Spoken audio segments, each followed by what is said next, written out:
Biz deydi Rum yerlariga bo'lgan sariyaga ko'pchilik bo'lib chiqdik. Mana shu ko'pchilik bo'lib Rumga jang qilishlik uchun ketayotgan vaqtimizda eng ichimizda yosh bo'lgan bir yigit bor edi. Qur'onni ham eng zo'r biladigani shu bo'lib chiqdi. Dinni ham yaxshi tushunadigan shu bo'lib chiqdi.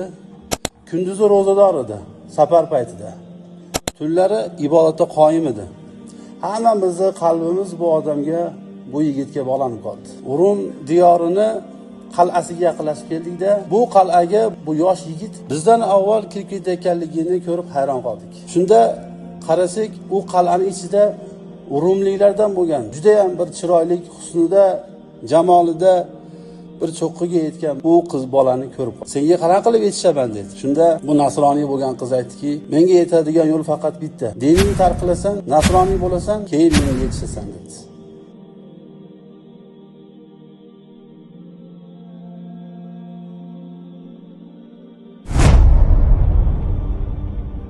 أعوذ بالله من الشيطان الرجيم.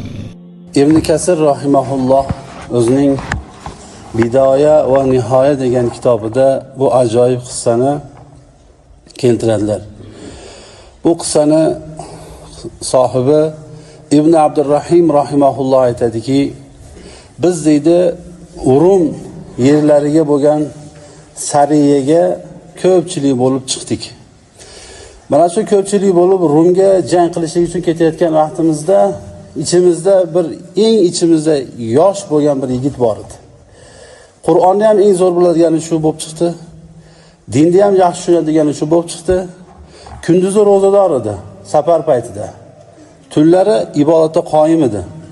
Hammamizni qalbimiz bu odamga, bu yigitga bog'lanib qoldi. Har birimiz bu bolani xuddiki o'zimizni farzandimizdaqa muomala qiladigan bo'lib qoldik. Muhabbat tushib qoldi.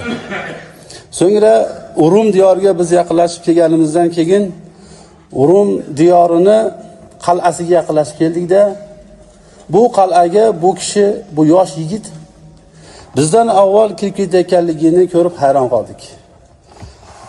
Shunda qarasak, u qal'aning ichida Rumliklardan bo'lgan, juda ham bir chiroyli husnida, jamolida bir cho'qqiga yetgan bir qiz, Rumli qiz, bu qiz bolani ko'rib qopti.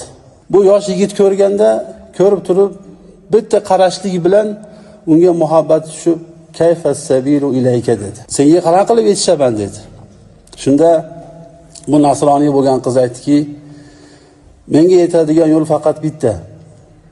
Diningni tark qilasan, nasroniy bo'lasan, keyin menga yetishasan dedi. Bu bola bizni oldimizda o'sha qizni talab qilgan talabiga javob berib, qal'aning ichiga kirib ketdi. Dinni qabul qildi. Biz bu bolaga, "Ey bola, senga nima bo'lyapti? Qur'oning qani? Namozing qani? Ro'zing qayerga ketdi? Dining qayerga ketdi?" deb biz uni qattiq qaytarishga harakat qildik. Lekin bunga qaramasdan bu bola qal'aga qarab kirib ketdi.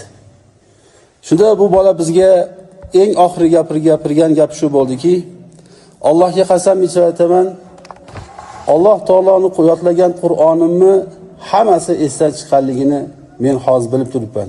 Hech qanaqa bir oyat qolmadi, faqatgina bitta oyat esimda. Rubbama yawaddul lazina kafaru law kanu muslimin zarhum ya'kulu wa yatamatta'u wa yulhihimul amalu fasawfa ya'lamun. Kofirlar qiyomat kunida musulmon bo'lishlikni orzu qilishadi. Kofirlarda hammasi qaniydi biz hayotda musulmon bo'lsak degan orzuni qilishadi. Zarhum ya'kulu va yatamatta'u va yulhihimul amalu fasawfa ya'lamun. Ey Muhammad, ularni tek qo'ying. Ular dunyoda o'tkinchi bo'lgan ne'matlar bilan oralashib, o'tkinchi bo'lgan ne'matlarga aldanib, oxiratdan uzilib qolishsin, tek qo'ying. Fasawfa ya'lamun. Bular buning oqibati og'ir ekanligini tez kunda bilishadilar degan shu oyat qoldi dedi. Qarangki, qissadan olingan hissa shuki, bu yosh yigit bitta haromga lazzat bilan qarashligining natijasi dinini topshirib qo'yishlik, dinini unga berib qo'yishlik bilan yakunlandi. Ibn Abdurrahim aytadiki, biz g'azotni tugatdik. shunday bir g'am, tashvish bilan g'azot tugatdik, hatto uyimizga qaytgunimizga davr barchamizni og'zimizda shu bolani qissasi, shu bolani gapi bilan qaytdik. Bizga boshimizda o'tgan bu g'azot, jangdan ko'ra bu bolani yo'qotganligimiz og'ir bo'ldi dedi. Shunday birodarlar, ko'zni haromdan tiymaslik bu ma'siyatni birinchi qadami bo'lib hisoblanadi. Alloh taolo oyatda aytadiki: "Qul lil mu'minina yaghuddu min absarihim va yahfazu furujahum." Ey Muhammad, mu'minlarga ayting, ko'zlarini tiysinlar va farzlarini himoya qilsinlar. Zalika azka lahum innalloha xabirun bima yasnaun.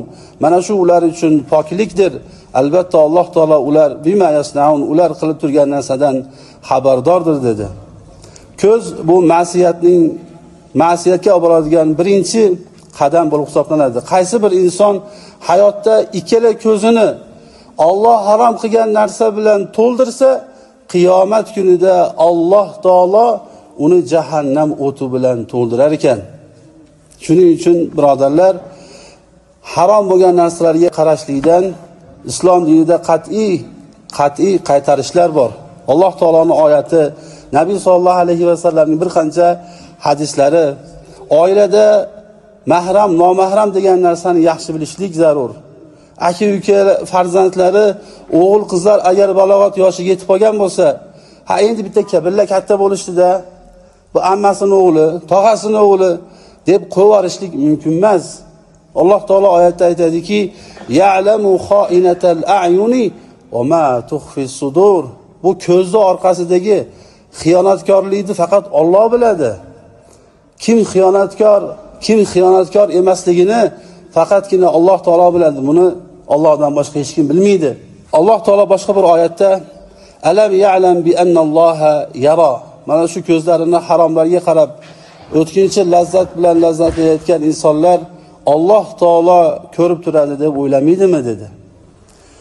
O'g'il qizlarini erkalatib qo'llariga telefonlar olib berayotganlar ogoh bo'lsin. Agar farzandlari mana shu telefonlarning orqasidan har qanday agar harom bo'lgan ko'rinishlarga guvoh bo'lsa, har qanday harom bo'lgan so'zlashlarga agar shular guvoh bo'ladigan bo'lsa, qiyomat kunida bu ota uning hisob kitobini o'rnida turib beradi. Telefonni olib bergan o'zi ota, ona, lekin qilgan ishiga qiyomat kunida mana shu ota-ona tarozining oldiga olib kelinadi, shu javob beradi. Iblis alayhillani bir marta qilmagan sajdasidan sababidan Allohning huzurida quvilgan malunga aylandi. Ogoh bo'ling, ehtiyot bo'ling. Alloh harom qilgan ishga agar bir marta lazzat nazari bilan qaraydigan bo'lsangiz, Alloh taolo sizni qalbingizni qiyomatga davr hidoyatni, xayriyatni bilmaydigan qalb qilib muhrlab shunday tamg'alab qo'yishligi mumkin. Bunday razil bo'lgan mana shu ma'siyatdan xalos bo'lishlikning ikkita yo'li. Birinchisi, Alloh taolodan taqvo qilishlik kerak. Nafsni muolaja qilish kerak. Ulamolar aytadiki, insonning nafsi bu yosh go'dak bolaga o'xshaydi. Yosh go'dak bolani siz oldisangiz qana qilib aldanadi. Nafs ham xuddi shunday. Ma'siyatni, gunohni xohlab turgan vaqtida xuddi yosh bolani aldagandek aldab uni ibodatga ko'ndirish kerak. Ma'siyatdan ibodatga burishlik kerak. Bu birinchi muolajasi. Ikkinchi muolajasi, Nabiy sollallohu alayhi va sallamdan Jarir ibn Abdulloh so'radi. "Ya Rasululloh," dedi, "men an-nazratil faj'ah va mahram bo'lgan, harom bo'lgan qarashlarga bitta qarab qolsam nima bo'ladi?" deganda, Rasululloh fa amarani an asrifa basari. Shu vaqtda darhol ko'zini u yoqqa burishlikka, boshqa tomonga burishlikka buyurdilar dedi. Va shunday narsalar agar hayotda ko'rinib qolsa, ko'chalarda yoki boshqa joylarda darrov ko'zni boshqa taraflarga burishlik bu ikkinchi muolaja bo'lib hisoblanadi. Alloh taolo uchun Allohdan qo'rqib, haromdan ko'zini tiygan inson, Alloh taolo bu insonni qalbini himoya qilar ekan. Bu insonning qalbiga shunday bir lazzat berar ekanki, bu lazzatni podshohlik qasrlarida tota olmas ekan. Ulamolar shuning uchun aytadiki, Dunyoda bir jannat bor. Bu jannatga kirmagan odam oxirat jannatiga kirmaydi. Bu dunyodagi jannat u qalbdagi Alloh taolodan qo'rqishlikdir. Ulamolar aytadiki, hayotda musulmon odam o'lim oldida yomon xotima bilan ketishlikning eng asosiy sababi ko'zlarni tiymaslik, ko'z orqasidagi xiyonatkorona amallarga moyil bo'lishlik dedi. Alloh taolo barchalarimizni mana shunday amallardan o'zi ofiyatda qilgan bo'lsin. Esgan bilgan narsalarimizga amal qiladiganlardan qilsin.